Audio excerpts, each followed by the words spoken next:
All right, the next barrier shows up, according to the research, at about $10 million in annual revenue. $10 million in annual revenue.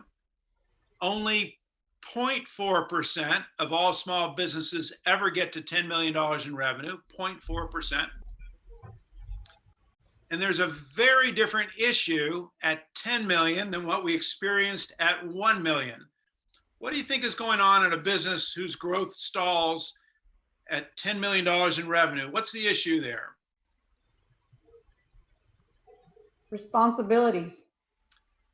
Could still be around responsibilities. And yet the research shows something very different. Ability to market the business, to grow sales? Not so much, even though, again, that may be a issue. It's not the issue at $10 million in revenue. Vision? I'm sorry? Vision?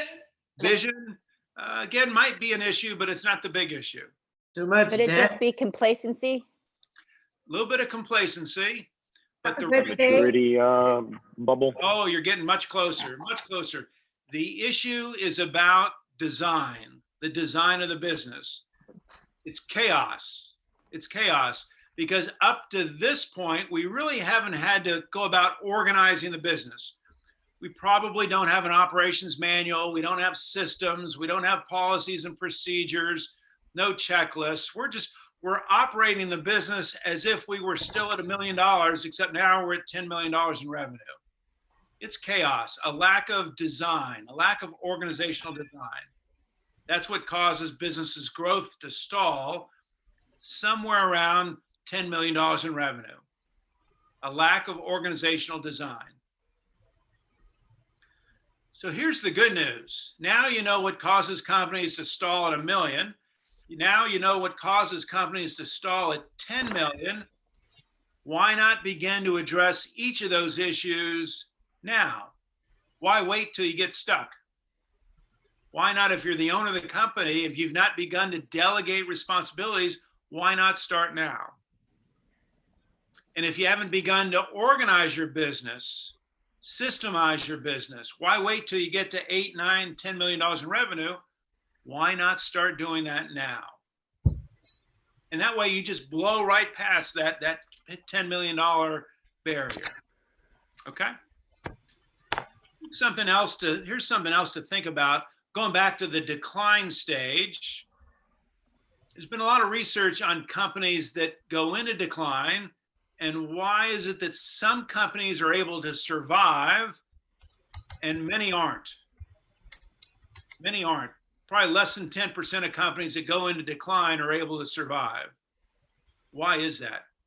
Well, there was a very good book written a number of years ago. The name of the book is called Bounce, B-O-U-N-C-E, Bounce. I think the author is Keith McFarland, I think. He studied these companies that went into decline to try to figure out why some of these companies survive and even are successful, and that many don't. And here's what he found. First of all, he said, he determined that companies are designed in different ways. And he recognized 3 different ways that companies are organized.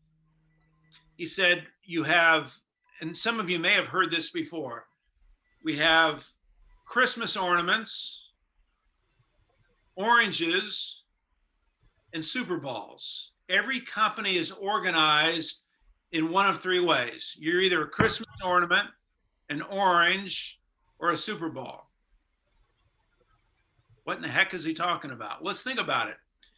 If I take a Christmas ornament and drop it from, let's say, 6 feet, hits the ground, what happens to it?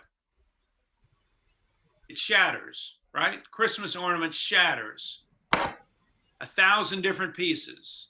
Some businesses, when they find themselves in decline stage, they too shatter. They blow up into many different pieces. They don't survive because they're not organized in a way to take a really hard hit. They're a Christmas ornament, okay? What about the orange? The orange, if I dropped an orange from about 6 feet, what would happen to that orange? It's the ground. Is the orange still good? Is it still serviceable? Can we still eat that orange? Depends on if it's green or how mature it is. Parts of it. Parts of it. Parts of it are still okay. Parts of it are still serviceable. The orange is still an orange, except now it's kind of bruised, right? It's not like it was before. Some companies, when they hit get hit hard, right? Like we did last year, hard hit. Some companies are able to survive. They're not like they were before COVID. They're not like they were before the recession, but they're able to survive. They're hanging in there.